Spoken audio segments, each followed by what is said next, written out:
It is 6 minutes after the hour of 6 a.m. It's Tuesday, May 14th, 2019. Temperature's 50 degrees outside. Wow, that's pretty nice for this time of day. 50 degrees in the morning before the sun's even up. I'm excited. Shane Matobin on the line with me, half man, half amazing from Vancouver, British Columbia. Tom Eagleoff, your morning mayor in the house. And you're listening to the KMMS Morning Soapbox. Thanks for bringing us along with you this morning to on your way to work or getting breakfast together or milking the cows or whatever you're doing out there. We're happy you are tuned to us this morning. So we'll try and make your morning as entertaining as we can. There's a lot going on, obviously, Shane, around the country that we want to talk about today. So we'll be heading that way shortly. So first of all, our Bozeman weather, 75 degrees today. We're looking for it. Got up to 80 yesterday, Shane. Believe it or not. I believe it. Wow, it's pretty nice, yeah. 75 degrees will be the high today, 50 the overnight low, mostly cloudy, very little chance of precip, about a 10% chance. And then, rain and thunderstorms and everything else moves in for the next week. Wednesday, 69 degrees, the low will be 48, and afternoon thunderstorms, some accumulation of moisture will occur. 70 is the high on Thursday, 46 the low, and more thunderstorms and more accumulation. And on Friday, it just keeps on coming, and even more all day long. 59, right. 59 will be the high, 39 the overnight low. Rain and thunder all weekend long, actually. And then we drop down to 52 on Saturday, overnight low 36, and showers. And Sunday, 55 will be the high, 37 the low, and mostly cloudy. And then the rain tapers off a little bit for Sunday, but then Monday through next Thursday, it's nothing but rain and possible some snow showers in there as well. So we're not looking very good except for today and maybe tomorrow. Otherwise, the weather's going to suck for pretty much the next week. Future. Yeah, the next week or so. Temperatures around the area right now, Livingston's 50 degrees, Manhattan's 46, Three Forks is 45, Gallatin Gateway is 49, Ennis is 44 and clear, Gardner is 44 and clear, Big Sky is 40, and at the airport in Belgrade right now, it's 47 degrees, and currently we're right at 50 degrees at our downtown studios, and that will wrap up your weather for this morning and the next few days. So a lot going on there. So dress and get your umbrellas and rain gears. Yes, this is a good time to be a Boy Scout. Be prepared. Be prepared. Yeah, I wouldn't put the snow boots away just yet. So, exactly. it's only May. It's only May. Well, in this day in history, 1643, Louis the 14th became the King of France at age 4 on the death of his father, Louis the 13th.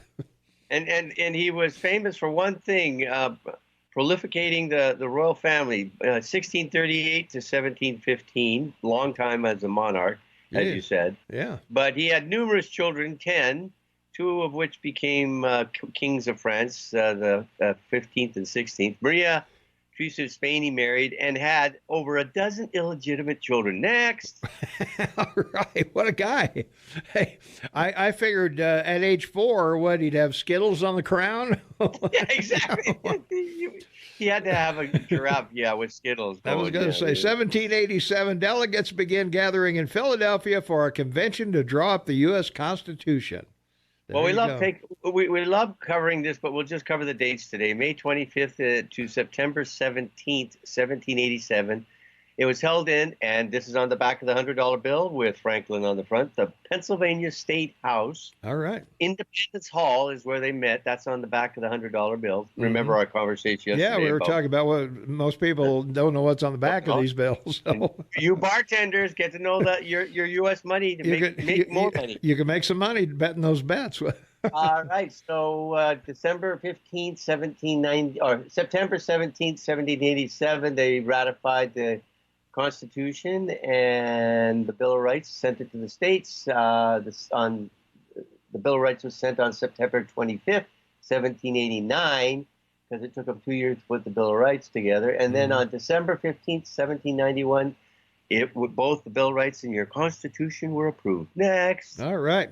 1796, English physician Edward Jenner administered the first vaccination against smallpox. And thankfully, we've eradicated that almost worldwide. There's still pockets of it here and there, but amazingly enough, it was another French scientist that had proven the idea of a vaccine and viruses, with the that we've covered before. But the thing about this English physician was he was prepared to do it with people for smallpox, and it was the first world's vaccine because he administered it to people. Boy, but did he take a beating over it, though. Yeah, I would think so. A lot of people are afraid of that, certainly. They were afraid of everything. The cure was probably worse than the other. And I remember getting mine. It was a series of pokes with a needle. Yeah, in our arm, remember? Yeah, it left a scar and everything. Yeah, little round scar. Yeah, sucked. It takes 7 years for your skin to replace itself. So you don't lose that scar till you're 11. Yeah. Next. 1804, the Lewis and Clark expedition to explore the Louisiana Territory left St. Louis. And important dates here. It started May of 1804, went till September 1806 when they reached the Pacific Ocean, and also known as the Corps of Discovery Expedition by Thomas Jefferson. So we all know the story because you live in Montana, and they went right through your place. They did. They went right through here. Yep, that's for sure. Yep. 1904, the first Olympic Games were held in the United States. That opened in St. Louis, Missouri. That's right. The modern Olympics were formed basically in 1896, and as you say, the first one being held in the great Los Angeles. And we all love them and know the history of them. So next. All right. Aaron Copland in 1942. Aaron Copland's Lincoln Portrait was first performed by the Cincinnati Symphony Orchestra. And I have no clue what Lincoln's Portrait is, or I have heard the name Aaron Copland before, but pretty clueless there, But. Yeah, it was a musical work that wasn't very well received, unfortunately. But it was the beginning of American classical music in North America. That's the importance of it. Okay. 1942, the Women's Auxiliary Army Corps was established. So we certainly need those ladies. Indeed, and very special because they played such a specific role, in World War II. 15th of May, 1942, Public Law 554. The Army Corps of Engineers specifically made up of women to segregate them from the rest of the Corps. Keep in mind, at the same time, African Americans were still segregated in the military to their own units. Yeah. Well, on this date in 1948, the independent state of Israel was proclaimed as British rule in Palestine came to an end. So started the state of Israel back in 1948, Shane. That's right. And the comment that the Congresswoman made this last week about it is wrong. The Palestinians did not give up the homeland to the Israelis. The British did in the 1922 peace agreement to end World War II, where they divided up all of the Middle East. The Ottoman Empire. Yeah, the Ottoman Empire. And keep in mind, the Lebanon was created as a safe space for Christians. And the British and the convention agreed on Palestine for the Jewish people. That was their homeland. And so there you go. That's basically the truth. Yeah. 1955, representatives from the Soviet Union and 7 other communist bloc countries signed the Warsaw Pact in Poland. That was a big deal. It was a big deal because it led to the formation of NATO. And so we know the history of both of those. And, of course, the Warsaw Pact collapsed when the Soviet Union did. And your president is making things right now with NATO with a $900 billion budget, which is, it's incredible to think it's bigger than the U.S. Right, yeah. But the U.S. is paying vast majority of it, so onward and go. All right. 1973, United States launched Skylab 1, its first manned space station. So And the important thing about mentioning about this was that it was launched on a modified Saturn V rocket, the largest rocket ever to be built in history that was used for the moon landing missions. 170,000 pounds was the original weight of the Skylab. Wow. In low Earth orbit. And of course, it fell back to Earth, and well, people watched it burn because they realized they couldn't put something in low Earth orbit. So now the new space station is in a higher Earth orbit. Higher orbit, yeah. Yeah, it's amazing. Walked on the moon in 1969, and 4 years later, we got a space station. I don't know. That seems awfully fast. Yeah, that's right. 1998, singer Frank Sinatra died at the age of 82. Remarkable man on his own. I mean, we all know him. We love him. Yeah. And, he sold over 150 million records in his time. He was in movies, in television, and Broadway, and, of course, just crooning away, baby. He was quite a guy. His famous band leaders, Harry James and Tommy Dorsey, the Big Bang era. Swing music, everybody. Get out there and dance. Great exercise. There you go. For older people that are in love. Go swing dance. There you are. 1998, the TV series Seinfeld aired its final episode. That was put everybody in that episode. I think everybody who ever been in the show was in that final episode. That's right. And this Thursday night is the last final episode for The Big Bang Theory. You want to watch it because it's a pretty successful 12-year run, 268 shows. So, situation comedies came around in the 70s and 80s and haven't left because people enjoy them. Yeah, rumor is that the blackboard they have in the background that has all the stuff on it, the mechanical, Oh yeah, all the stuff. It's whiteboard. Yeah. Yeah. Supposedly that's all done by a professor here in Montana at MSU. At MSU, yeah, and it's real. It's real. Yeah, it really works. Yeah, it's real stuff. Real mathematic theory. Yeah, if you want to check it out. In 2001, the Supreme Court ruled there's no exception in federal law for people to use marijuana to ease their pain from cancer, AIDS, or other illnesses. And the two important things here is the National Conference of Commissioners of Uniform State Law developed the Uniform State Narcotic Drug Act of 1934, which basically outlawed marijuana. And the other thing was the Marijuana Tax Act of 1937, set up the guidelines for commission of a crime. So, this is sort of an important thing as they go through this process of legalizing it across the continent because it's already legalized here, but no one's licensed to sell it yet. Yeah. Oh, my God, so organized. Yeah, I know. You're on the beam. All right, we got to take a quick break here. We got Montana news and agriculture, got the Headwaters livestock report, got Rich's flooring coming up as well. So stay tuned. We will return with more of this day in history right after this. 25 minutes after the hour of 6 a.m. It's Tuesday, May 14th, 2019, 50 degrees outside. Shane Matobin, half man, half amazing, on the line with me from Vancouver, British Columbia. Tom Eagleoff, your morning mayor, and this is the KMMS Morning Soapbox with Tom and Jane. And on this day in history, in 2007, the trial of suspected al-Qaeda operative Jose Padilla opened in Miami. Padilla was later convicted of terrorism, conspiracy, and sentenced to 17 years in prison. As he should be. Yeah.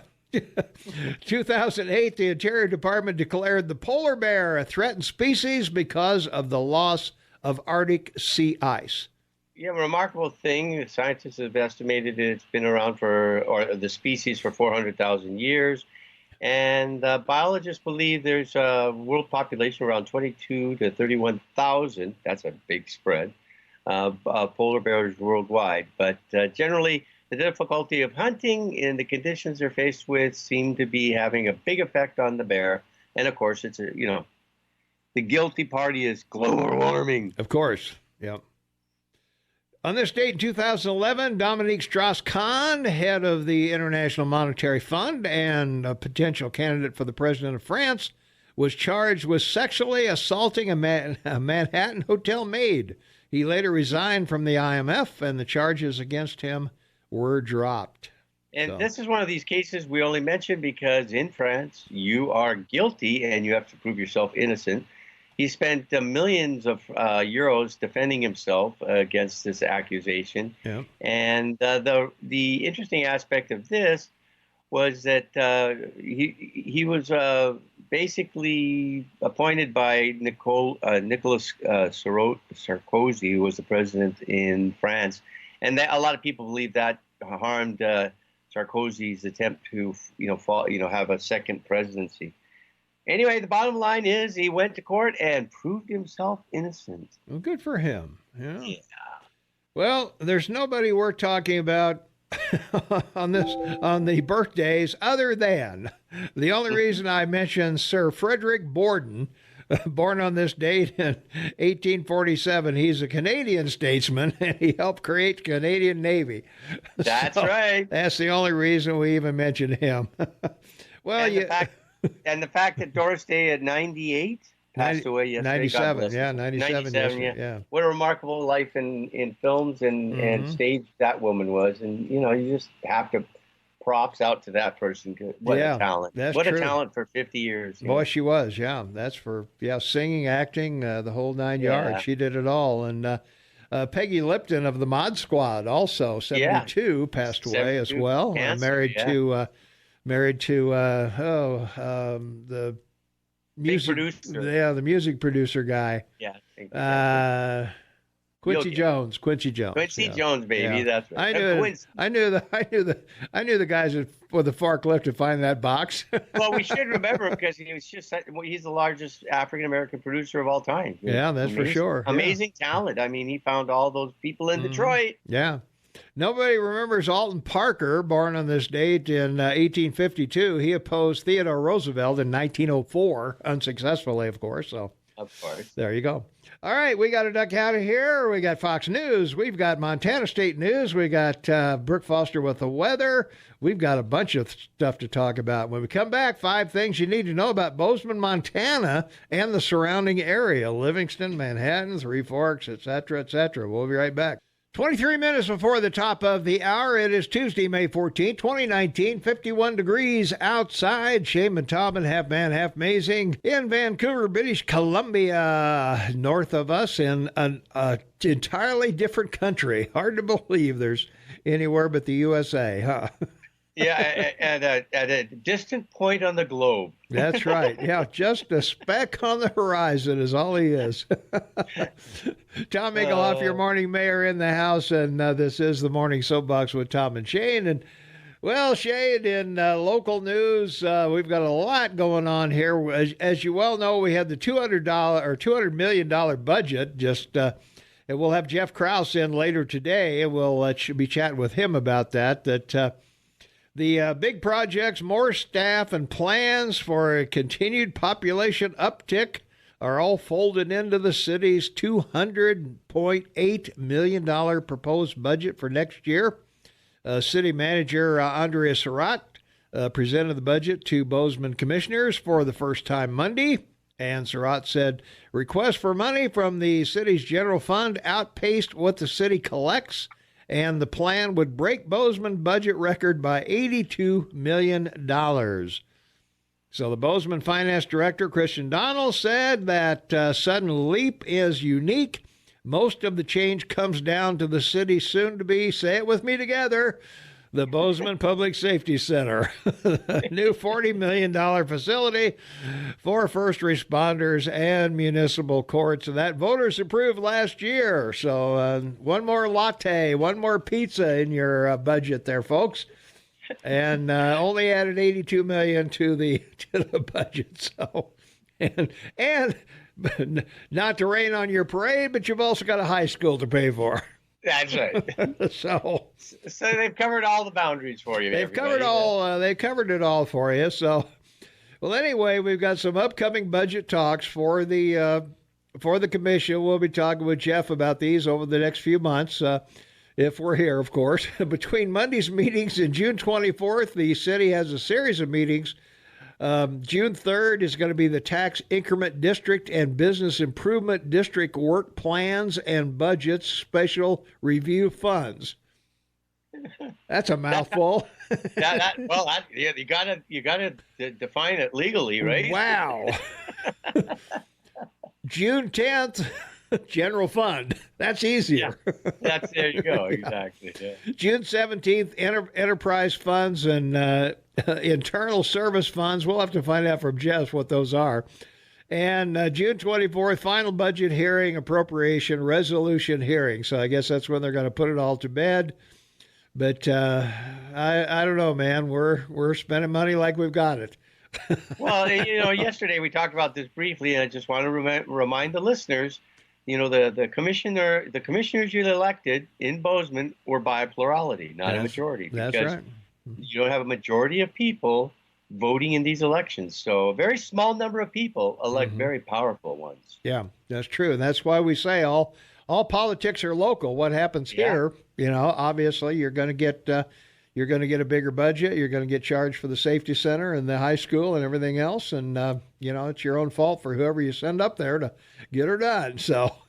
Or don't because you don't vote. Yeah, because you don't vote. Get out there and do it. So our poll question of the day is how will you vote on the Law and Justice Center? Now, that's coming up in November.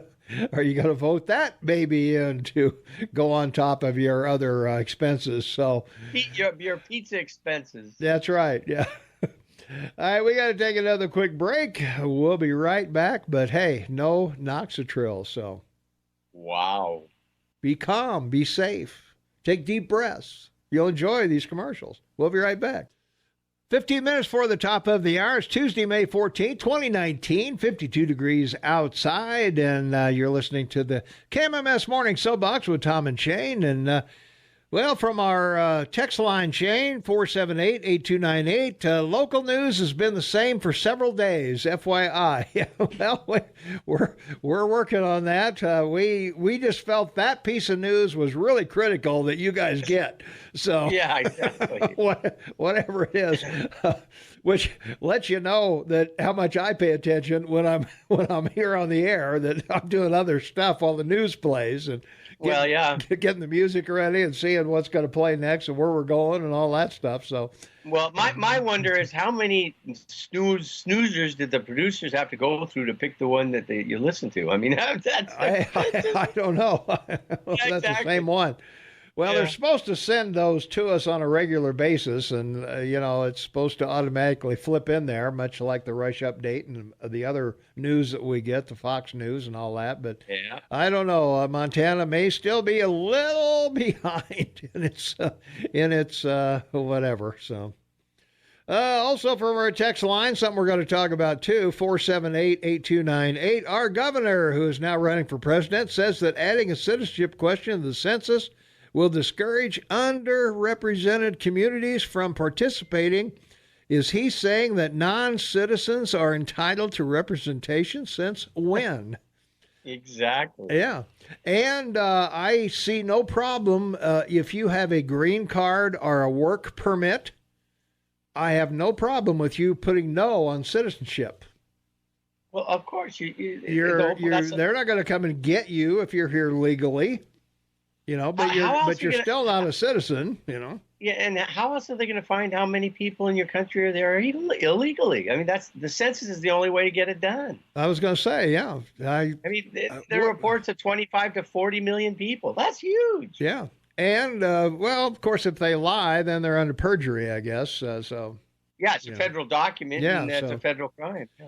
Let's see, from our text line, 478-8298, the city should take a page from the feds and give us property tax cuts and spend more and borrow. There you are. That's what they should do. They should give us tax breaks and then just borrow more money. Yeah, exactly. I don't know what they're thinking.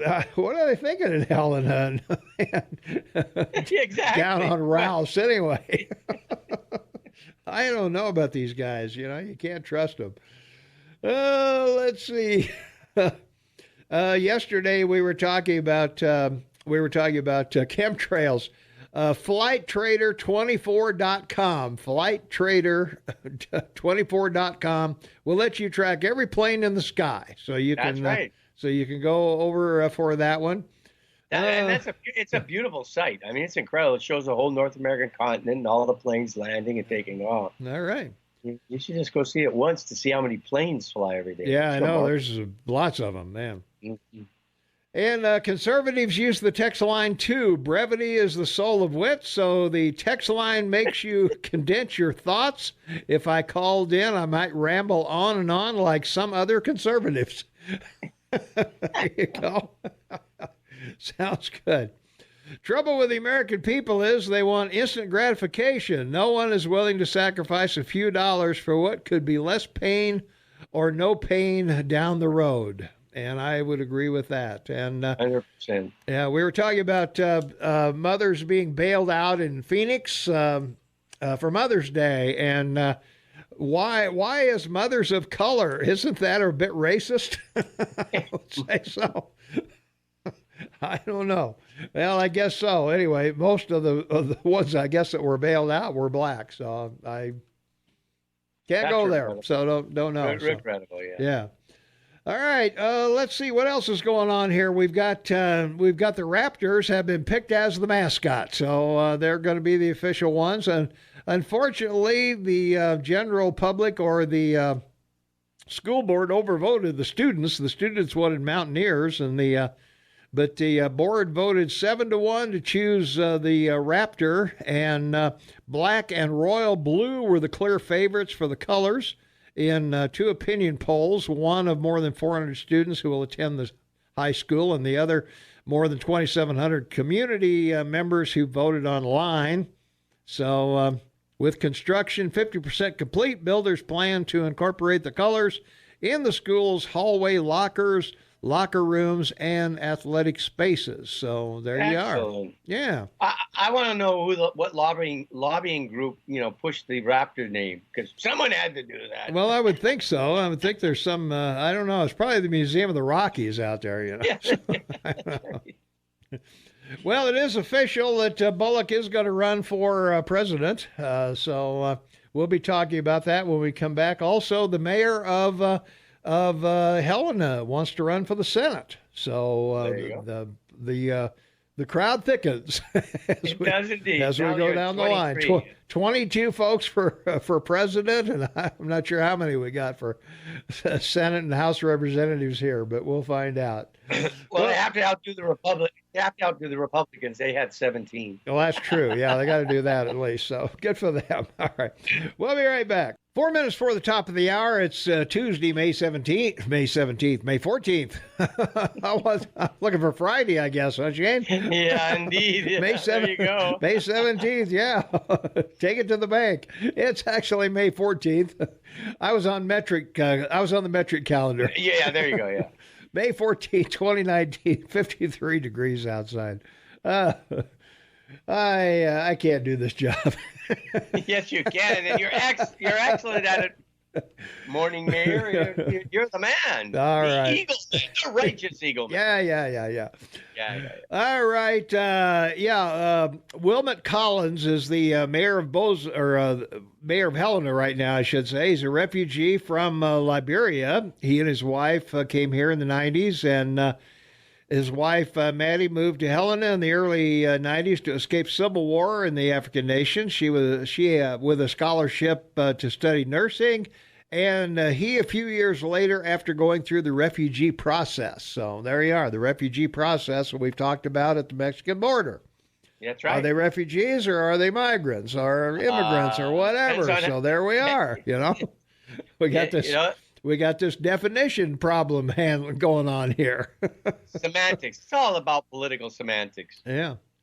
Well, in the other news, the big fire that we had of the apartment complex over on Babcock is still under investigation. When it burned down, of course, it was really cold, and ice and snow covered everything, and it was pretty hard to pull frozen lumber apart and investigate this thing. So finally, 3 months after an under construction 4-story complex burned down near downtown Bozeman, the investigators are still trying to figure out what caused the blaze.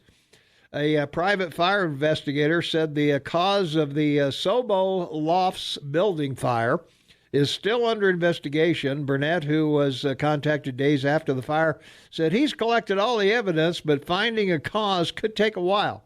The Babcock Street building caught fire in the middle of a February night. Bozeman firefighters found it fully engaged in flames when they arrived. The roughly 50,000 square foot building would have had 42 apartments and some commercial space when completed. So they're still trying to figure out what's going on with that. And I guess we'll... And just aside to that, I got to tell the story real quick. So my grandfather on my mother's side, the Irishman, Joe Dewan, he told us a story about back in the 30s, one of his brothers passed away. There are 12 siblings in his family, and they had a wake, and they were missing Bill. So they got up, went to the funeral home, and they brought him home, had a wake, and got even drunker. And then they said, oh, what are we going to do with Bill? Oh, we got to take him back to the funeral home. So they got all the way to the bus stop. They sat him down on a bus bench, waiting for the bus. Then they got on the bus, forgot where they were going, and went home. And they left him there. He got covered in snow, and they couldn't find him till spring. Okay. Well. So be careful when you have a wake and what you wish for. You might end up getting it. So Bill's still there as far as anybody knows, huh? Bill was not alive, but well for another several months on a park bench in Toronto, frozen stiff. All right. Well, that prompted a phone call, but we got to go. So I don't know. I had to tell that story. I'm going to turn you down. I'm going to answer the call. And we're on a break here. We're at the top of the hour. Hang on. All right, we got to duck out of here, pay some bills and all that other stuff. So stay tuned. A lot more coming. We've got Montana State News, Fox News, and the weather and all of that. So stay tuned. Thank you, Dan. Welcome back, everyone. 6 minutes after the hour of 7 a.m. It's Tuesday, May 14th, 2019, 55 degrees outside. Shaman Tomlin joining me from Vancouver, British Columbia. Shane's been conversing with a caller on the line, so let's go to the phones. 522-TALK is the number. Caller, you're on the Morning Soapbox. What's your name? What's up? I find it very interesting that the mayor of Helena, who is a Liberian refugee, comes from a country that was set up as a refuge for African slaves that want to go back to Africa. Yeah, what the caller was referencing was Liberia was set up by the American Colonization Society in 1847 in Africa for returning American slaves back to Africa. The settlement was January 7th, 1822, and they declared their independence July 26, 1847, the longest the oldest democracy in Africa. Okay. And he wanted to come back to America after being in this African paradise. Apparently. I don't know. I don't know if he'd been here before or not. What went wrong with the Return to Africa movement? Well, I don't know. I thought it was so good in Africa. Yeah. Well. Yeah. I don't know. I guess that'll be a question for a debate. Yes, Why indeed. didn't you go back? And since we're mentioning it, the first president of Liberia was Joseph Jenkins Roberts, an African-American slave that returned from Virginia to Liberia and settled there. So there you go. All right. Hey, thanks for the call. Did he try to enrich himself like all the African dictators do? Well, yeah, right. Could be. I don't know. Well, he's done okay here, I guess. So, first only black mayor we've ever had, or only black mayor we've ever had in the state. So I guess he's got something going for him. I'm going to say this is going to be politically incorrect. He got elected because of his unusual attributes. Ah, okay. All right. Hey, thanks for the call. Let's take another call. 522-TALK is the number. Caller, you on the air. What's going on? Well, good morning there, Tom and Shane. Good morning, Pete. How you doing? I'm doing good. Did you take a look at HR 2977? Well, you know, I was making tuna fish sandwiches for crossing guards, so I didn't have the time. Well, you know what? They give you a pat on the back for that one. Okay, good. But you know, No, he's kidding you. He was really busy reading the Mueller report. He sent me That's right. Yeah. a follow-up Oh, ad God. about it. Like, and oh my God, that email you sent me Yeah. about Mueller, Yeah. that was scary. That was really scary.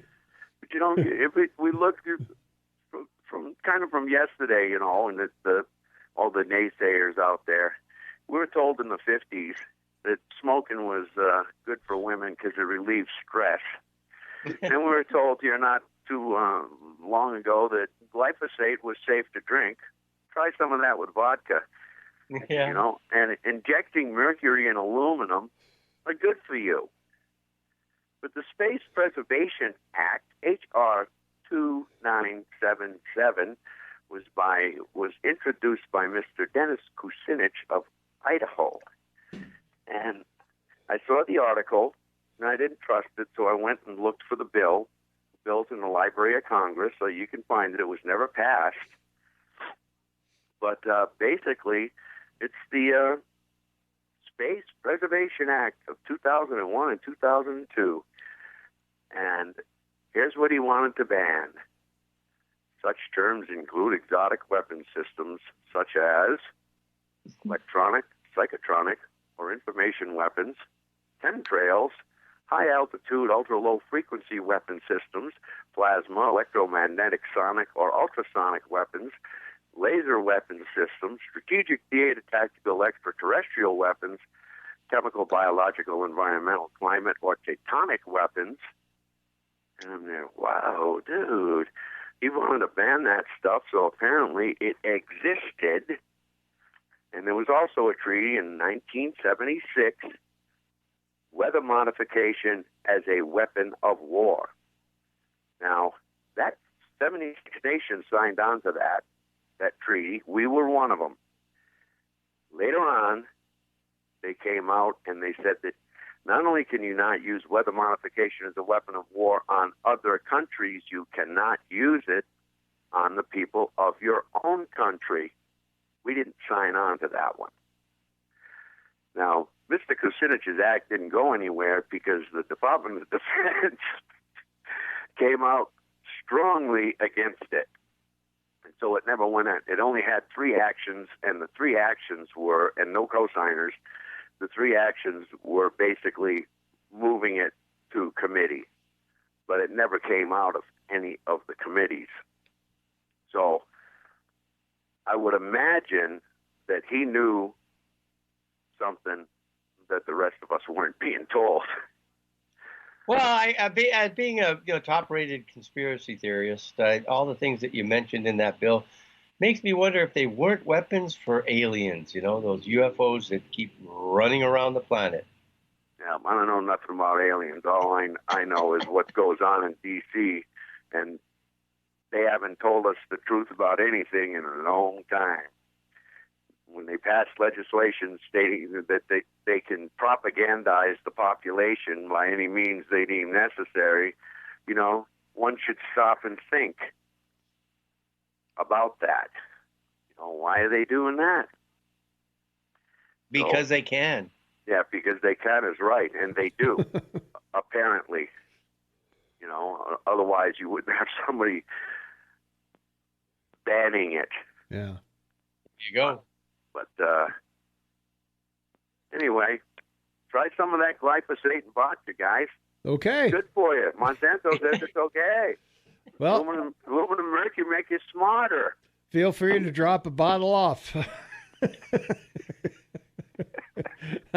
Thanks, Pete. Yep, you bet. Have a good one. All right. 522 Talk is the number. Calling you on the air. What's going on? Good morning, gentlemen. It's Steve. Hey, Steve. Well, Pete has inspired me. All right. So, Go for it.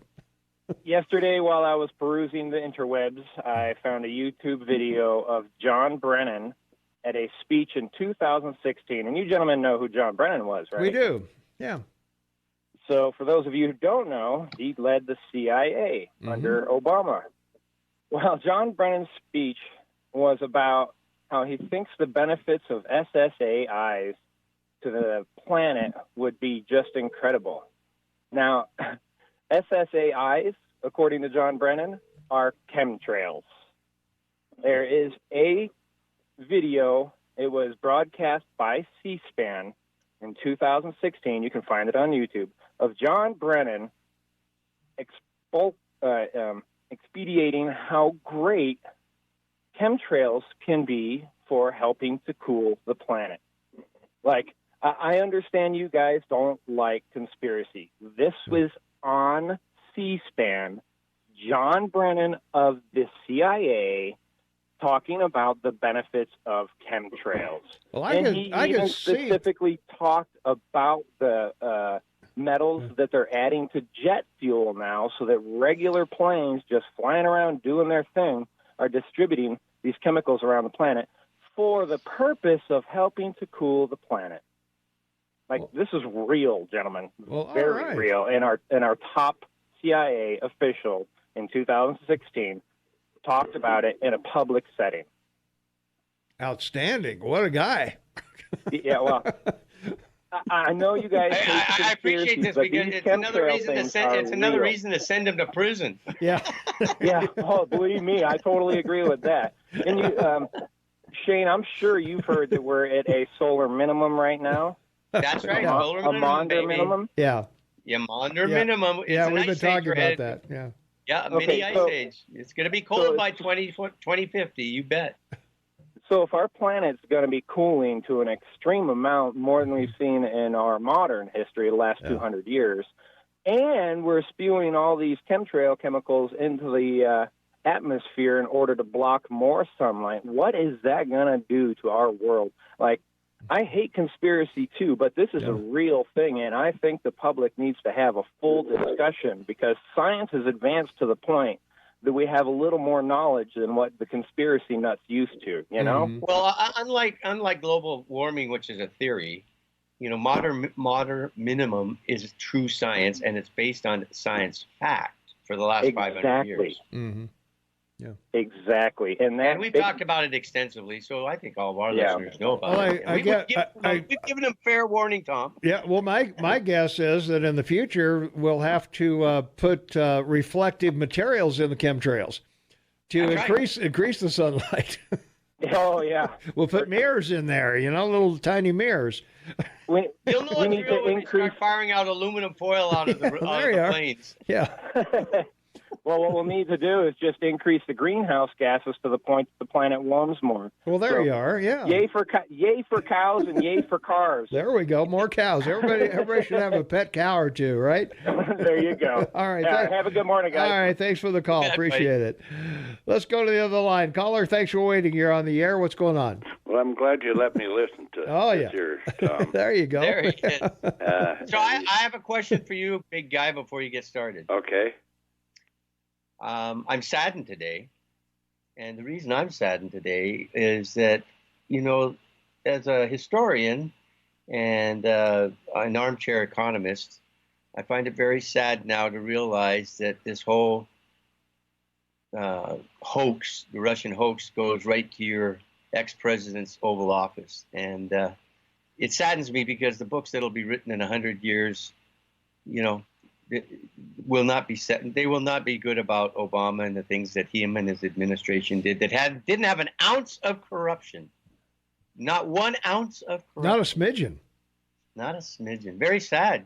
Don't you think? What's your thoughts on that, Clint? Aren't you saddened that the first African American probably will go down as the most corrupt president in history?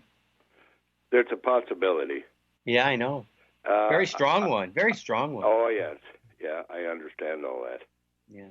It doesn't do you and I much good, and what I'm about to say doesn't do. Most people just poo-poo things that the last caller said and what Pete said, and they're going to poo-poo it in time, all right, and it's going to be very realistic, and I'm going to give you the absolute proof of what Pete said and what the last caller said. The absolute proof that these chemtrails are what they're for. And who done it, and why, and the patent. I'm going to give you the patent number, and the guy that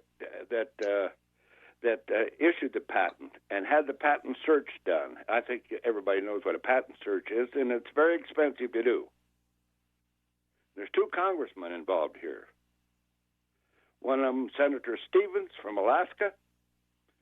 The other one is Senator Begich Sr. Now, do you know who Begich Sr. was and what happened to him? Please, tell us. He died in a plane wreck coming back to the United States. I believe at one time he was the Speaker of the House. Don't quote me there, but I think he was. And he's got a boy named Nick Begich Jr. Okay? Now, the HARP program was built in Alaska. Atlantic Richfield Oil built it.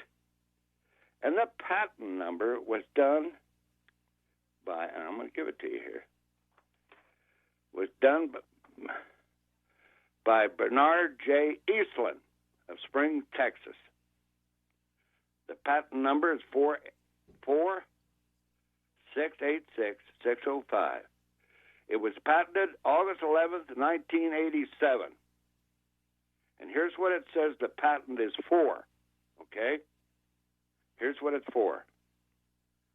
It says a method and apparatus for sharing, for altering at least one selected region, and which normally raises above the earth and surface. Well, I can't see it without my damn glasses. But what it says, it says all about the chemtrails, what it's for. It's for the ionosphere to bounce up into the ionosphere, the chemtrails, and then come back down. Okay, and here is where it goes to. These towns and these latitude and longitude on the Gwen relay nodes are the latitude and longitudes of where these antenna arrays are that correspond with the HARP program in Alaska. And there's I'm not going to give them all to you. There's about 25 or 30 of them here. But I don't have time for them, yeah. Yeah. So I got to take a break. I'll give you a few of them here. Well, real quick, because I got to take a break here. Well, there's one in Ashland, Maine, and the latitude is 41 degrees, 743 degrees. Longitude 70,887. There's 20 of these here of the various different towns. Hudson Falls, New York, there's Milwaukee. They have these arrays that bounce. The HARP program bounces into the air, the chemtrails, and comes down on these antennas, and they're bounced again up. And these chemtrails are caused by what the boy said for cooling, to maybe cool the earth. The boy had just talked. But I got the patents for it, who built it, and everything. And another thing about the stuff that's in the air, I have a microscope at my lab that costs a lot of money. It's a Litz microscope. And I can take pictures with that microscope of all the stuff that's crapped out on my table out here last winter before last. I can take a picture of that and have it on a slide. And that microscope ain't a cheap one. It's over $50,000. It's one like the universities use. And so nobody can tell me what's up there in that air. I know what's in that air because I've analyzed it. And so I wanted to say that. And these folks that are poo-pooing stuff, they better not be poo-pooing it very much, because what I'm saying is an absolute fact. I have the proof of all of it. All right. That's all I got to say. And, okay. I got to go. Now, Senator Stevens and Senator Begich, look them up.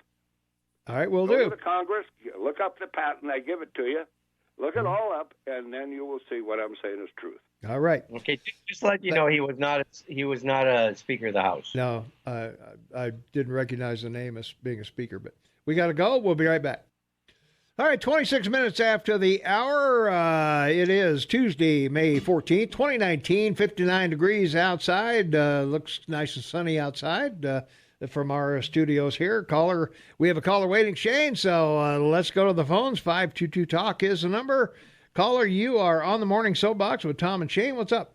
Well, if we were listening to the last few callers, it shouldn't be a wonder that the United States is considered the number one, quote, threat to the peace in the world, both in 2013 and 2017, by very reputable polling companies. Gallup in 2013 in 65 countries, and Pew in 2017 in 30 nations.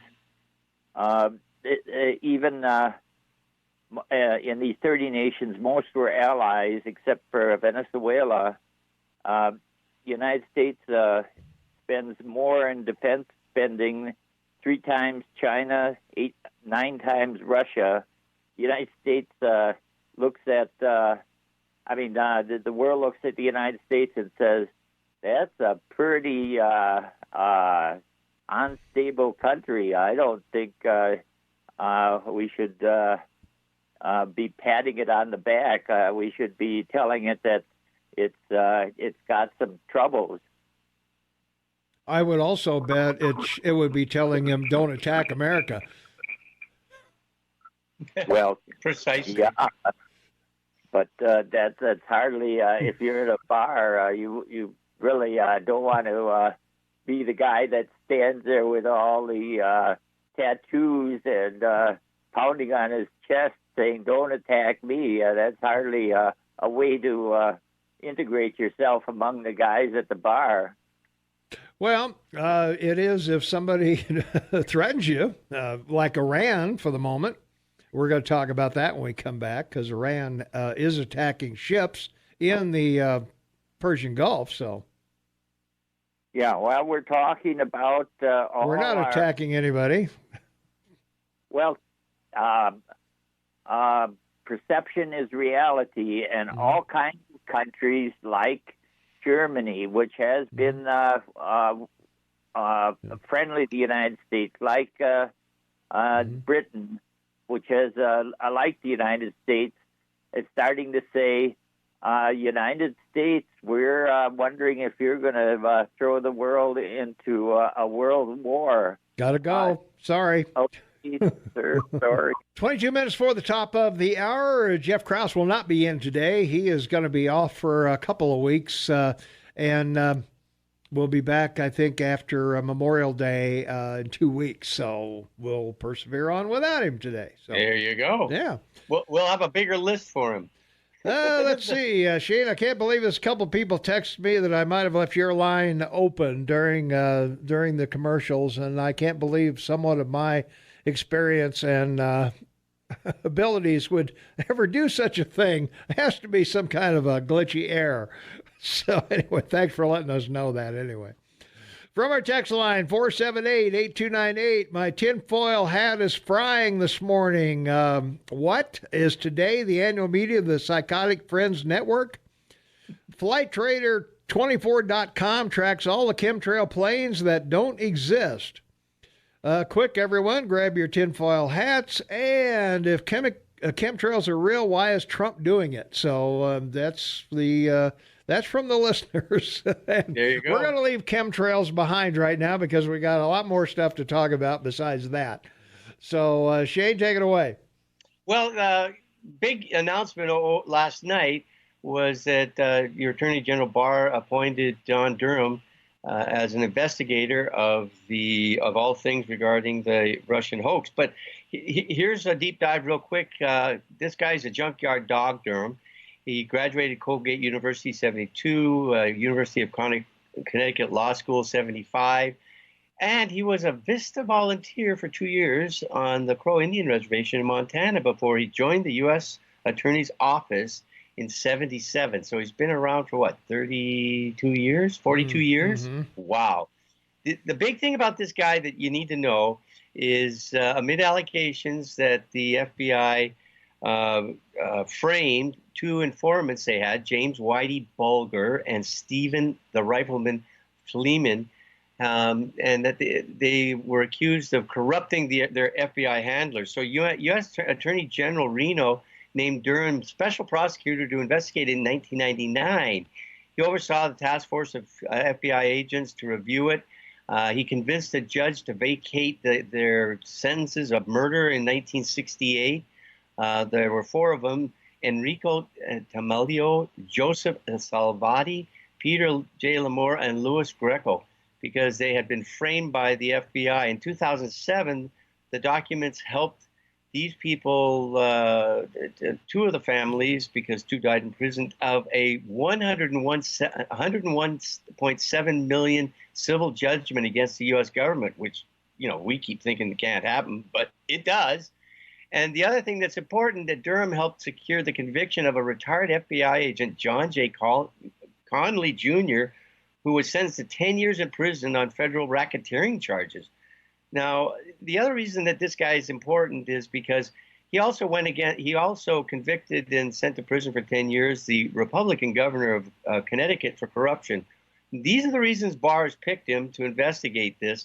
So hold on to your seats, put on a seatbelt, whatever you want to call it, because the boomerang is just bounced. Okay. Let's go to the phones. 522-TALK is the number. Caller, you are on the Morning Soapbox. What's up? Hey, this is Aaron. I got two things I want to say. A, I hope that Shane is right. I hope that Hillary and Obama end up behind bars. And B, as far as Daniel R. is concerned, his statement that Germany and Britain are considering us a bigger threat to the peace of the world. We just got done whipping Germany's ass in 2 world wars. And Britain was a world empire. I mean, they colonized and dominated more countries and imposed their will upon more sovereign nations than anybody recently. So, I think if the United States has a few wars, so be it. It's our turn.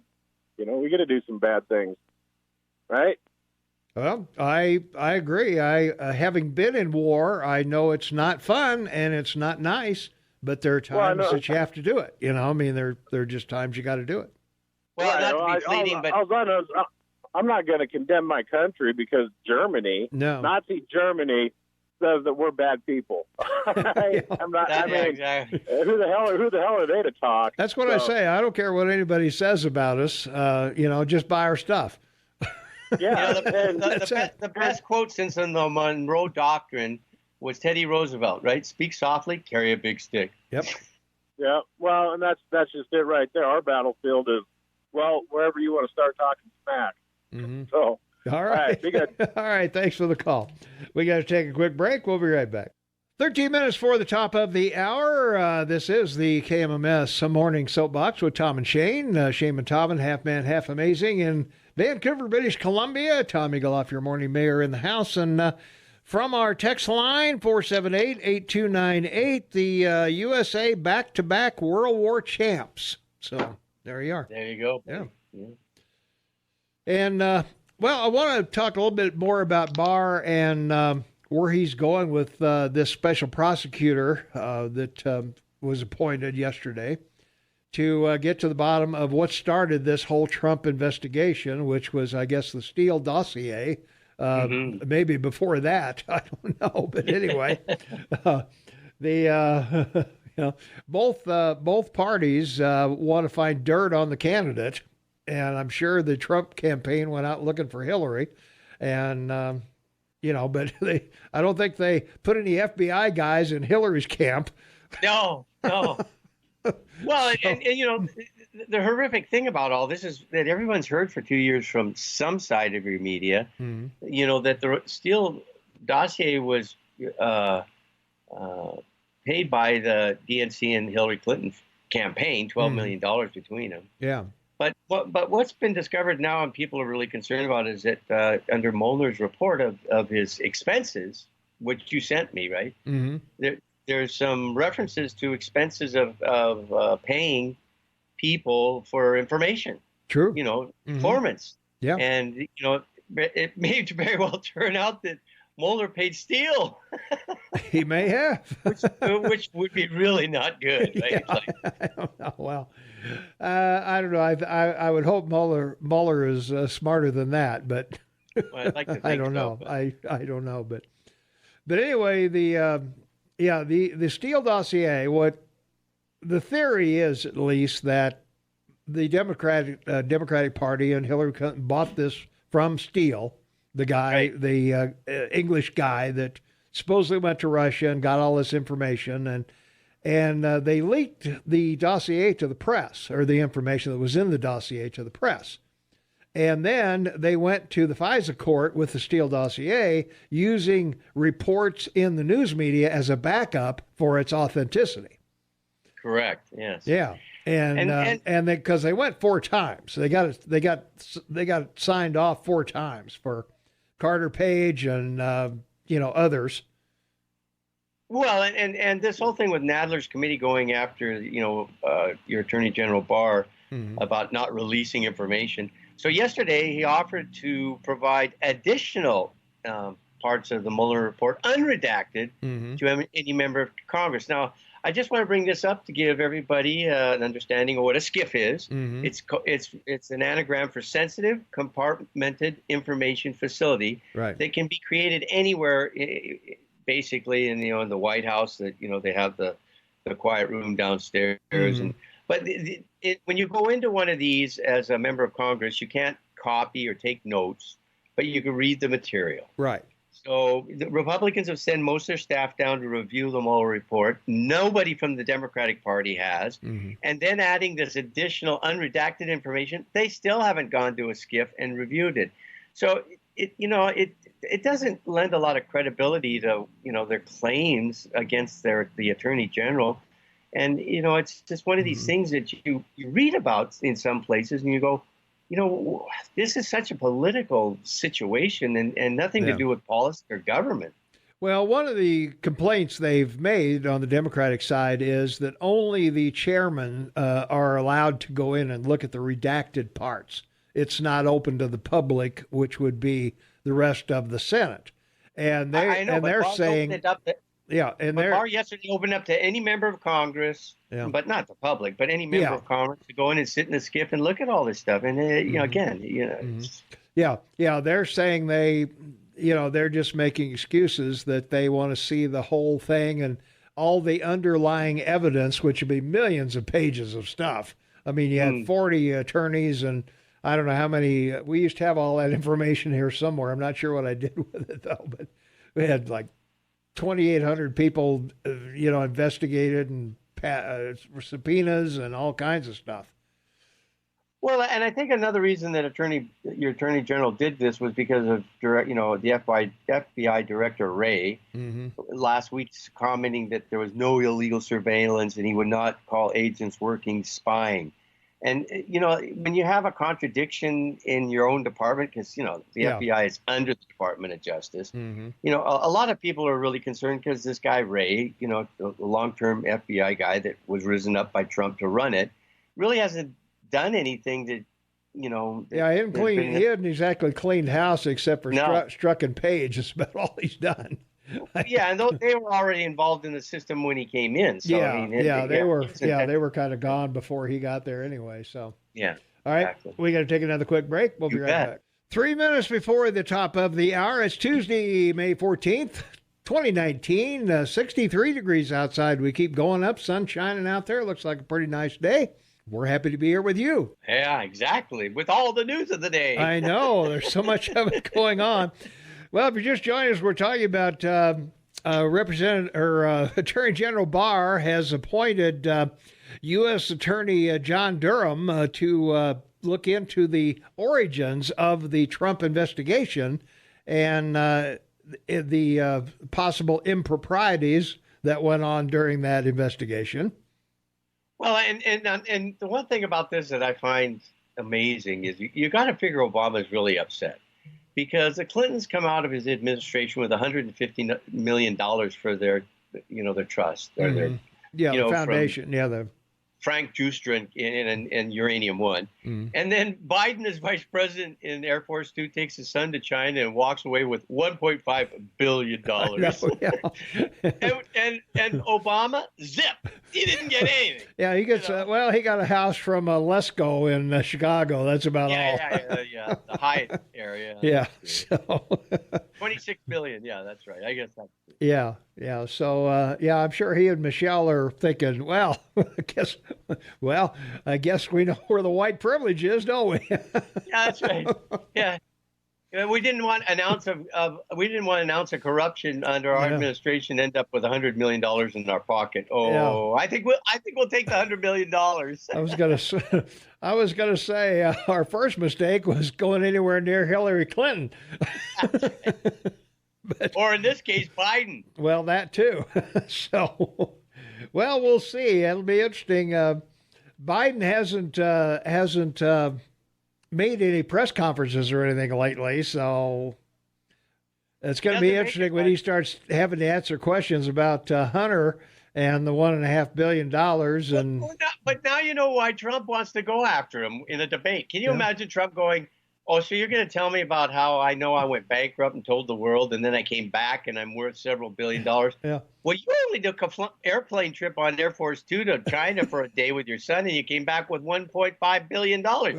That's a great deal. Overnight, you became a billionaire. Yeah, well, let's talk about that for a while. Let's talk about that. All right, we got to duck out of here. Jeff Krause is not with us today, so we'll keep on your calls and the text line and everything else that's going on. We'll talk more about this upcoming investigation when we come back right after this. Thank you, Dan. Welcome, everyone. It's 6 minutes after the hour of 8 o'clock, Tuesday, May 14, 2019, 65 degrees outside. Shane Talman, half man, half amazing, on the line from Vancouver, British Columbia, and Tommy Goloff, your morning mayor, in the house. And you're on the KMMS Morning Soapbox. And, let's see, from our text line, Shane, the Republicans want to knock over sacrificial lamb Biden and his barred son, or his barred real son, Hunter. Ukraine and China connections. They don't want to put Trump against a Gabbard Yang or Yang Gabbard ticket. So I'd have a hard time seeing a Gabbard Yang ticket. That's a little much.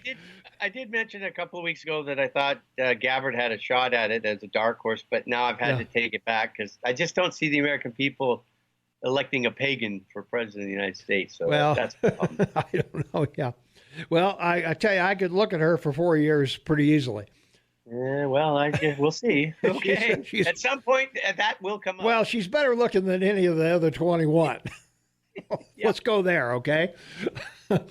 Let's see. Also from our text line, are the three anti-American, anti-Israeli Muslim freshman women in Congress allowed to see that sensitive material?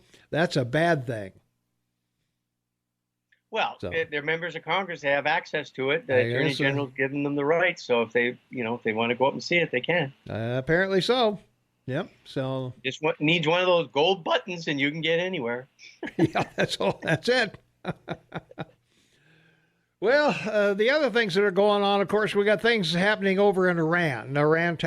They think Iran attacked some Saudi ships in the Gulf there, and so the White House is looking at a revised military plan against Iran. What are they going to do to control this situation here? They've well, look, folks, the reason that your president has to talk to the military about this is called NATO. And why is that important? Because the ships that they're talking about were carrying Saudi Arabian oil, but they're Norwegian registry. Right.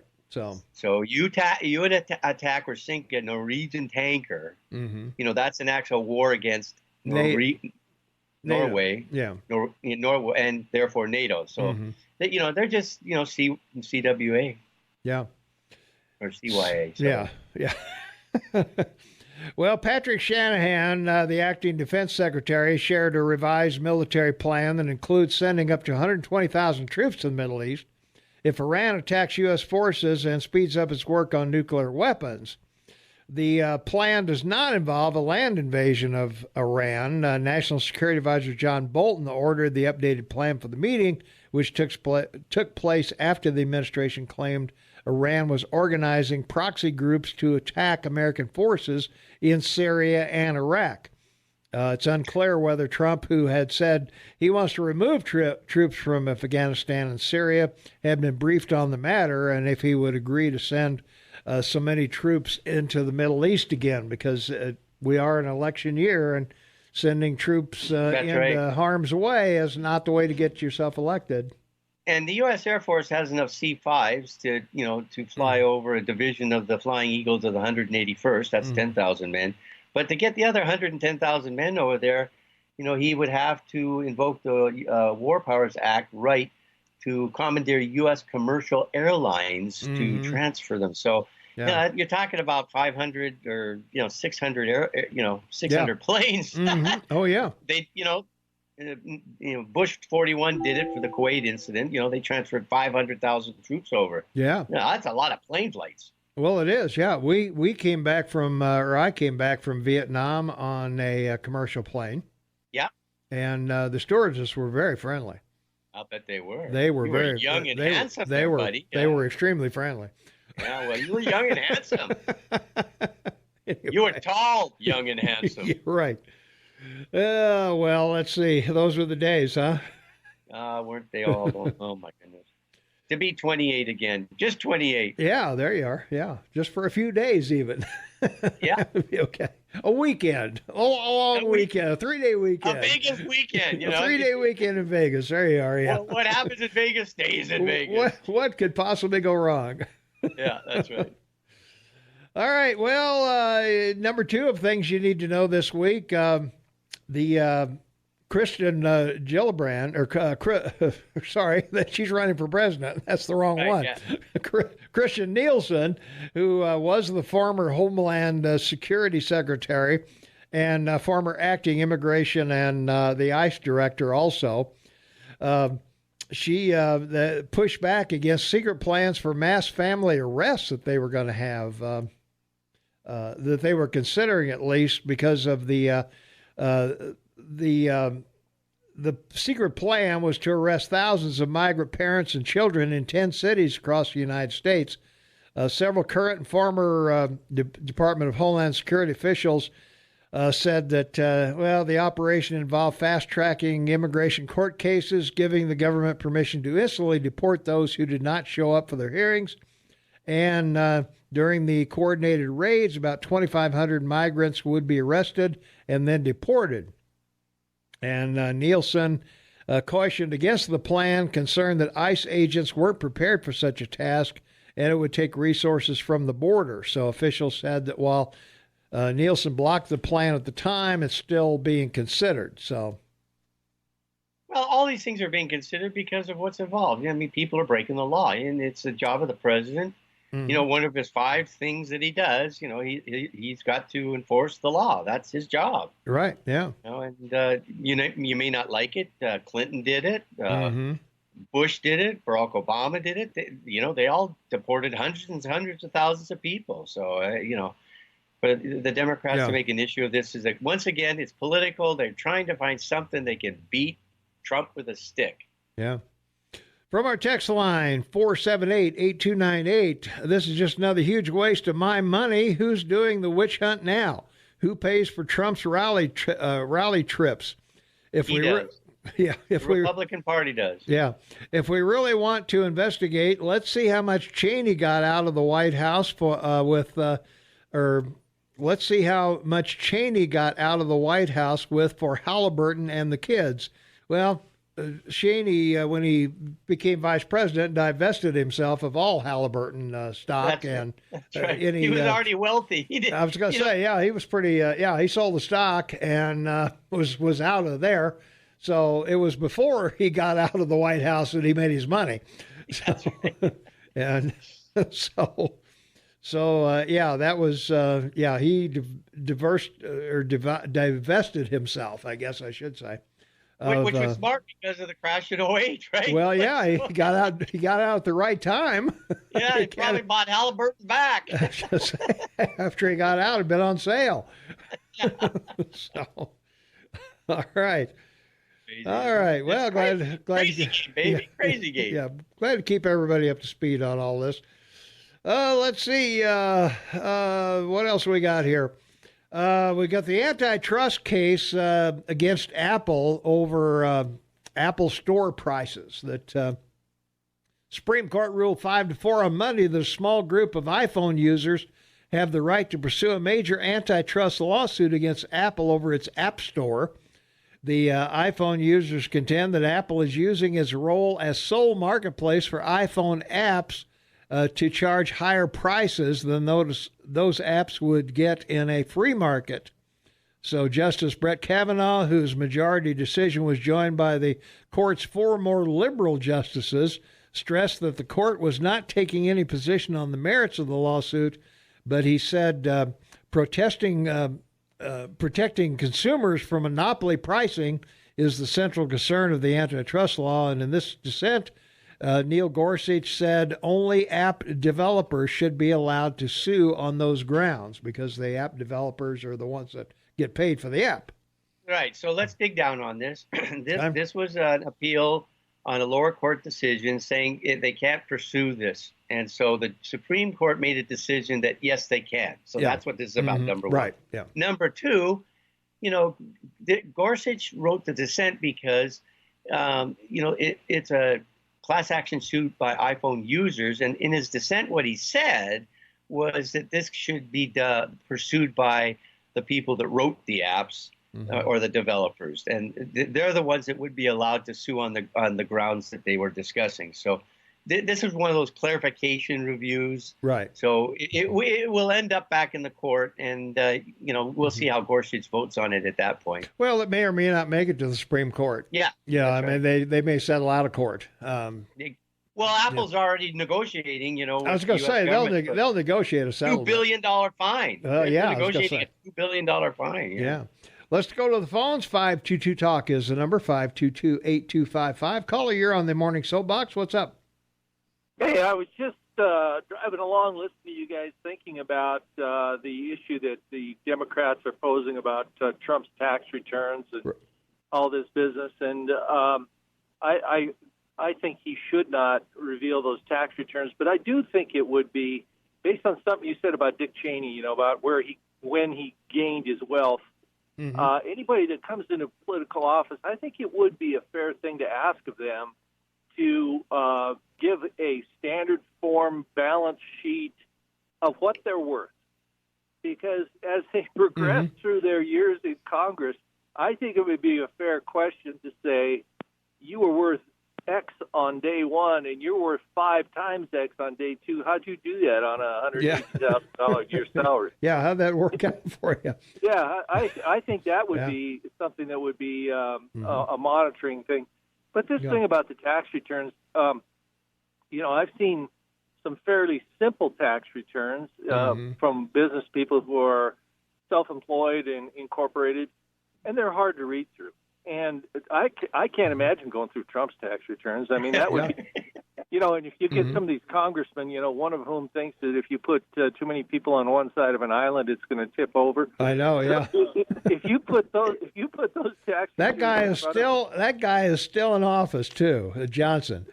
And who's to shame for that are the people that keep putting him in office. They must be the dumbest human beings on the planet.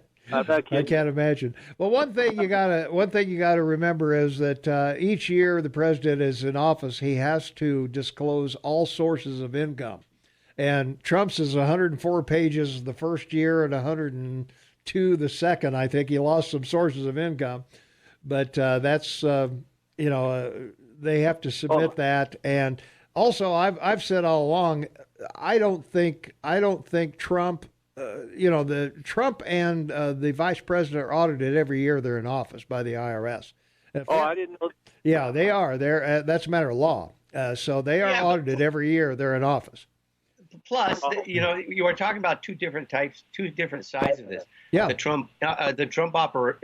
Trump organization tax returns, his family company, and his personal. Now, on his personal side, he already admitted to selling his portfolio of $750 million before he took office. Yeah. So he's completely got no exposure personally on whatever his personal tax returns would show. Yeah. Because he's already told everybody. Again, it's just and plus it would probably show that he is not a billionaire as far as income. Well, personally, indirectly, personally, he's probably worth close to $1 billion person. Jeff Bezos doesn't have $183 billion in his closet.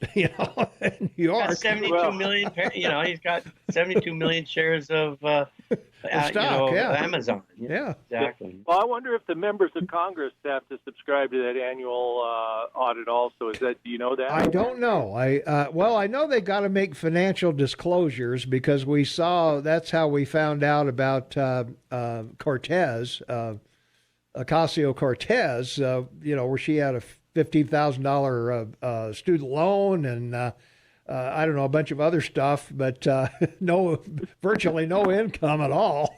Yeah. She went from making 17 grand a year to 178,000. That's a pretty good win. That's not bad. Yeah. That's a good raise. That's better than cost of living. Is the last time I checked. That would be exactly. All right, thanks, guys. All right, hey, thanks for the call. Yeah. I think everybody that runs for office, I think on a federal level, has to make some kind of a financial disclosure of their finances. That's right. And which Trump did with his sources of income, and so those are online. That's standard guidelines under your federal election commission, right? They have to file with the federal election. Well, they file with the election commission and also the Senate Finance Committee. That's Senate Finance. Yeah, them correct. too. So they got two sources there, and as I've said before, the president and the vice president are audited each year. And I'm pretty sure they don't get a Motel 6 audit. I'm pretty sure it's a Four Seasons. It's a Nathan's Hot Dogs. It's a Chateaubriand. Right. Which, of course, depending on their wealth, they spend hundreds to millions of dollars paying accountants to do it. Well, that's certainly true there. So, all right, we got to take a break here. We're running long this segment, so we'll be right back. This would be an excellent time to bring up the fact that you don't hear any commercials on our podcasts, our rebroadcasts of our shows, right, Shane? I just have to say, I think the night that she'll never forget was the night her husband came home with strawberries, whipping cream, and hot chocolate. I guess. I don't know, but anyway, I'm sorry I missed the Noxitril warning there on that last commercial, but if you go over to our KMMSAM.com and click on Tom and Shane's podcast, you can listen to our entire shows, commercial-free, music-free, only us and the callers and the guests and whatever. And we're up to 739 downloads of our shows. Since we've been doing this, so we're pretty excited about that. And we usually have them up within an hour or two after the show. So by all means, go over and check it out. If you missed it all or any part of the show, or if there was a discussion going on but you had to get to work, and you can go back later on in the day or the evening, and anytime you want to hear us, you can. And we'll probably be off on Memorial Day, I'm thinking, but we'll see how that goes. I know none of the salespeople are working, so and I think the XL Country guys are off as well, so we probably will be too. So we got a couple of minutes, so we'll do the 401k update. The Dow Jones has bounced back up 178 today, so there you go, folks. It's a dead cat bounce from yesterday. Yep. Standard & Poor's up 24, NASDAQ up 66.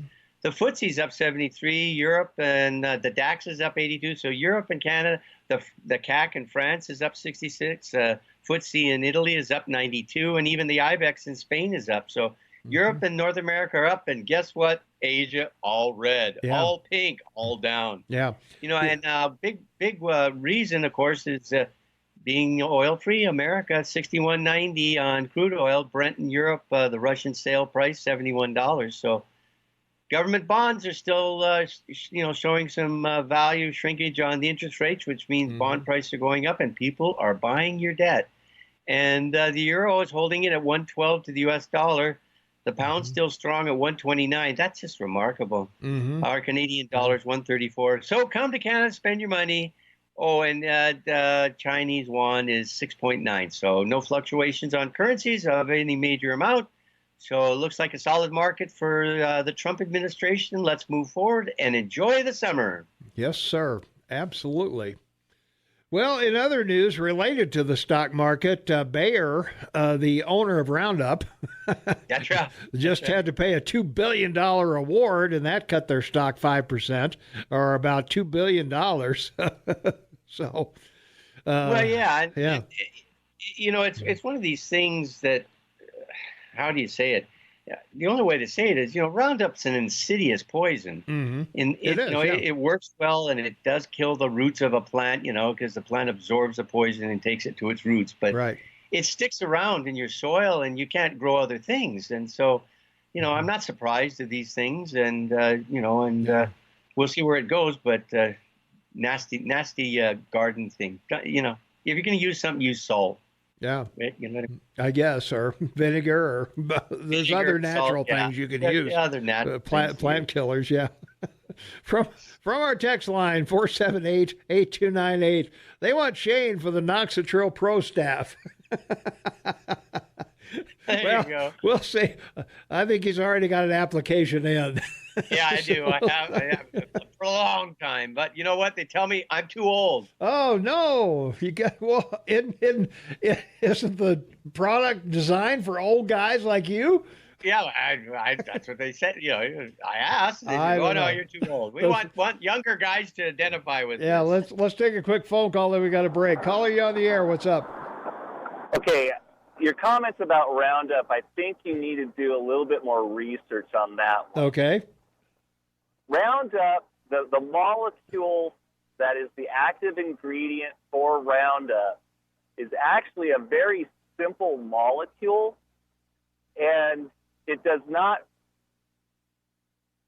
It's just like a modified amino acid. So when it hits the soil bacteria actually have a very easy time of breaking it down, so it does not stay in the soil. Otherwise, yeah, you'd have wide. Yeah, you have widespread. Yeah, I'm sorry, I'm up against the clock. I gotta go. Hey, thanks for the info, though. Appreciate it. Thanks much. All right, we'll be right back.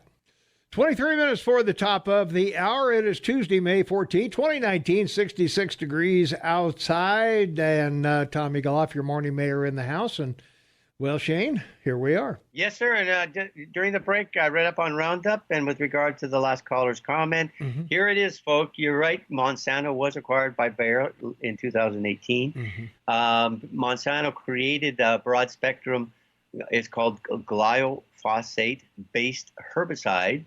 And glyphosate is the most widely used herbicide in the United States, and it's 10% of Monsanto's sales. The overall line of products, which include genetically modified seeds they produced, are tolerant of it, which is sort of good for Monsanto. But the interesting thing about it, and I'm trying to get through this quickly, the main active ingredient of Roundup is the isopropylamine salt, or glyphosate. So he is right. It's an added ingredient that's natural and is a surfactant, polythiolated, amine, whatever. Anyway, they've tried to make a natural herbicide, but it does have terrible after effects. And Canada, you have to sign that your kids will not use it. All right. When you buy it. Store. That's how dangerous it is. Wow. All right. Let's take a phone call. 522-TALK is the number, 522-8255. Caller, you are on the Morning Soapbox with Tom and Shane. What's up? Morning, Big T. Hey. Morning, half man, half big dog. Hey, I was just thinking, you guys, and I just had this quick comment to make, on what you guys are talking about in the chemtrails. There's a lot of people on both sides of that issue, it seems. But logically, wouldn't it be reasonable to assume that since things are so expensive as far as dealing with toxic substances, that the atmosphere would be the one remaining place where you could dispose of chemicals and disperse them enough where, the side effects from them would probably be minimalized. As an engineer in the past, we had to deal sometimes with, disposing of toxic materials, and the cost is exorbitant. And there's only certain facilities, depending on the class of the toxin, you can't dispose of them in very many places, depending on how lethal the substance is. And since, you've got all these restrictions, even we're dealing with this with our minds, and there's so many laws and regulations against disposal of so many materials into the environment, even if it's below ground. You've got groundwater contamination issues, you've got water contamination issues, and just the landmass itself is finite. You don't have the capacity to dispose of all kinds of chemicals. So I'm not any conspiracy theorist, but it just seems logical to me that the atmosphere and ionosphere would be a tremendous place to dispose of any of these maybe less toxic chemicals. And I don't think it's so much maybe that, they're doing it for control of the weather. That might be a sideline effect. But I think it would be one thing that they look at for getting rid of some of these chemicals because we have so few options. What do you guys think about that? Well, the scientific fact is the atmosphere is a giant ocean of moisture, bigger than the oceans and the sea, number one. Number two, at the altitude these guys are flying at, and people represent that they've seen the trails and sitting outside, there's no way that it would drop from 35 to 55,000 feet to their property unless these were contrails over in Washington State or Idaho. So whatever they think they're seeing is falling somewhere in the Midwest, not on top of them. I was going to say they use the jet stream to fly pretty much, That's so right. they save fuel. So That's right. So they're flying in with either a tailwind or whatever. So, all right. Hey, thanks for the call. I got one more question for you, Really quick. Tom. Yeah, real quick. Earlier in the program, Shane was saying that, you didn't have time to review that House bill because you were reading the Mueller report. Well, All my comment is, Tom, it must have been the redacted version because must have been. if you would have read the unredacted version, you would know how big a creep Trump is, and you'd never support Trump ever. I would never support him ever again, would I? You're right. All right, thanks, Matt. All right, that'll do it. We got to take a quick break.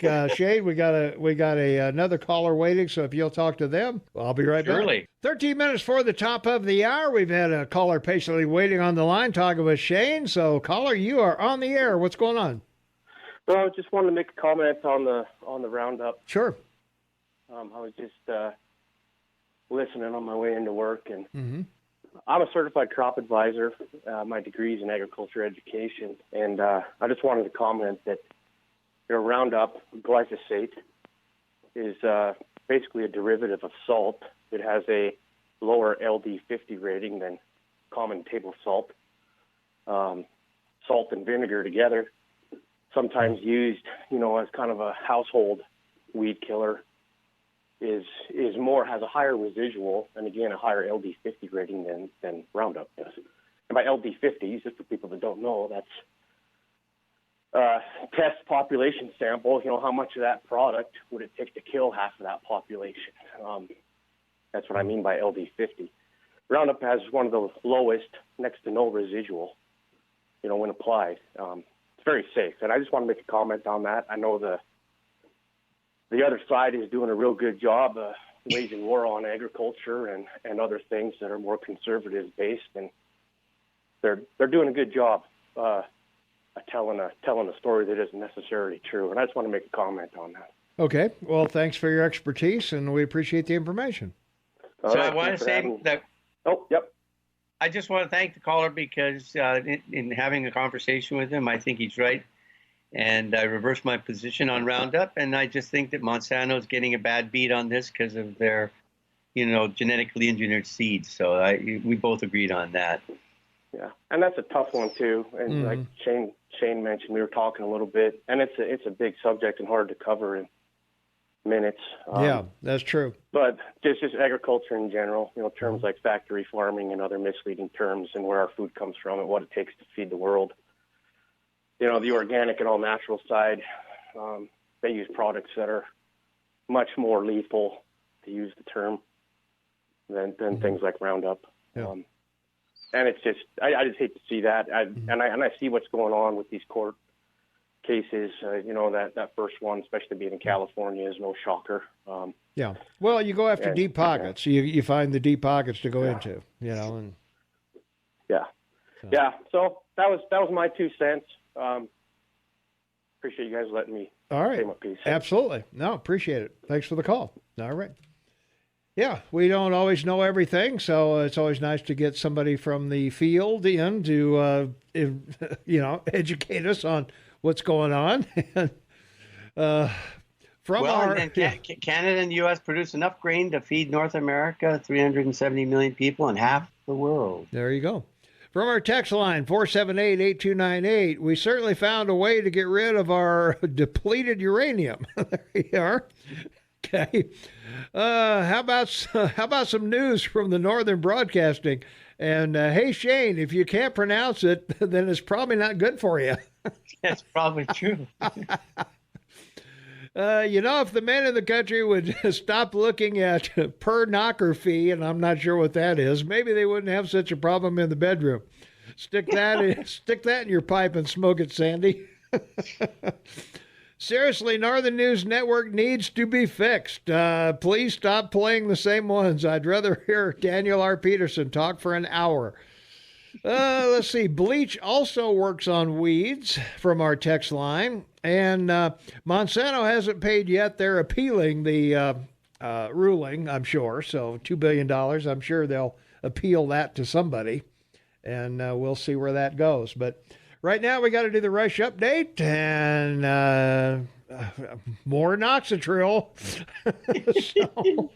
so right after Rush, you may want to go do something else. So here's Rush. 3 minutes before the top of the hour. It's Tuesday, May 14, 2019. 66 degrees outside. Looks like a pretty nice day out there. Pretty sunny and nice and warm. And Shane Matavin on the line with me. And we're winding down here, Shane. We've been all over the place today.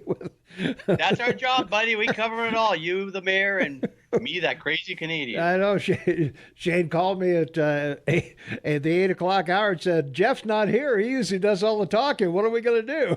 I figured, well, there's always something in there. So every day. Yeah, apparently. From our text line, 478-8298. Oh, man. Glyphosate and atrazobine, binary weapon, have turned the male frogs gay. Frog populations are down dramatically in America. What would it do to humans? Let's see. I struggle in the bedroom. My wife snores terribly. So there we are. Well, I'm not sure Noxatril's the answer, but let's take a phone call and we got to get out of here. Caller, you are on the air. What's going on? Yeah, what do you mean you don't know everything, Tommy? Well, what I don't know, Shane does. So I guess that's why we're balanced. Did you coordinate that statement with Shane? Yes, we did. Yeah, of course. Destroyed my world. I'll still listen. Well, okay. Well, good. Let's hope so. Well, yeah, between the two of us, we know more than any single human, probably. So there we are. I like to think so, wouldn't you? Yeah. Well, I hope so.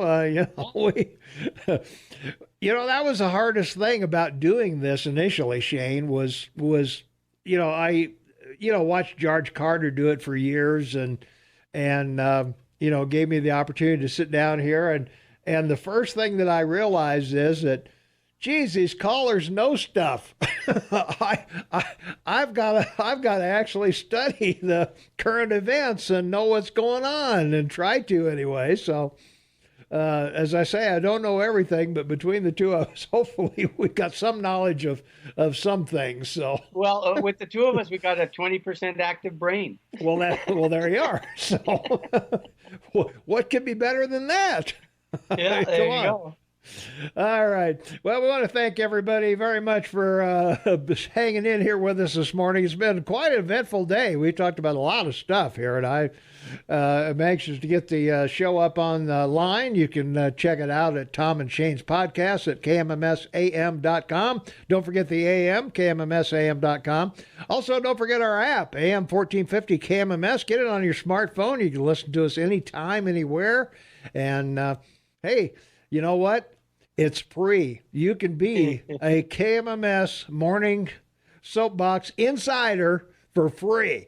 There you go. What a deal. No streaming costs. Thank you, Mayor. No cost Look forward at to all. Tomorrow morning. All right, we'll man. call you in the morning, and as always, be happy, be safe. Good All man. right. Thanks, Shay. All right, we got to go. My good friend Alan Flint will be up next with Montana Talks, and then Rush and Shane, or Sean, rather, and the other guy, Mark.